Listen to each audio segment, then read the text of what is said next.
മുകേഷ് രാജിവെച്ചാൽ കോൺഗ്രസിന്റെ 2 MLA-മാർ രാജിവെക്കേണ്ടി വരുമെന്ന് BJP ദേശീയ നിർവാഹക സമിതി അംഗം PK കൃഷ്ണദാസ്. ഇന്ത്യ മുന്നണിയിലെ ഇരു കൂട്ടരും ചേർന്ന് ജനങ്ങളെ കബളിപ്പിക്കുകയാണ്. ഇപിയുടെ രാജി അത് LDF-ന്റെ ആഭ്യന്തര പ്രശ്നമാണ്. ജാവദേക്കറുമായി ചർച്ച നടത്തിയതിലാണ് പുറത്താക്കിയതെന്ന് വിശ്വസിക്കുന്നില്ലെന്നും PK കൃഷ്ണദാസ് തിരുവനന്തപുരത്ത് പറഞ്ഞു. ഇന്ന് CPM-ന്റെ സംസ്ഥാന സെക്രട്ടേറിയറ്റ് ചേർന്ന് മുകേഷ് MLA സ്ഥാനം രാജിവെക്കേണ്ടതില്ല എന്ന് അസന്നിഗ്ധമായ തീരുമാനം കൈക്കൊണ്ടിരിക്കുന്നു.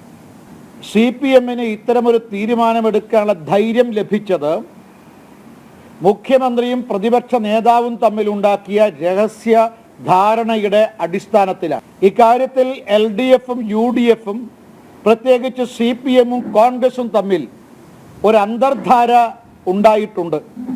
കാരണം മുകേഷ് MLA സ്ഥാനം രാജിവെക്കുകയാണെങ്കിൽ അതേസമയം UDF-ന്റെ കോൺഗ്രസിന്റെ 2 MLA-മാരും തൽസ്ഥാനം രാജിവെക്കേണ്ടതായിട്ട് വരും.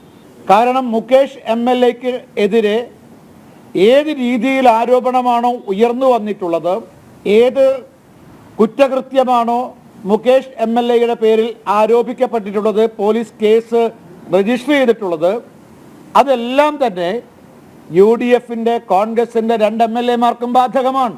അതുകൊണ്ട് മുകേഷ് MLA സ്ഥാനം രാജിവെച്ചാൽ കോൺഗ്രസിന് 2 MLA-മാർക്ക് തൽസ്ഥാനത്ത് തുടരാൻ സാധ്യമല്ല. അതുകൊണ്ടാണ് മുഖ്യമന്ത്രിയും പ്രതിപക്ഷ നേതാവും തമ്മിൽ ഇത്തരമൊരു ധാരണയിലെത്തിയിട്ടുള്ളത്.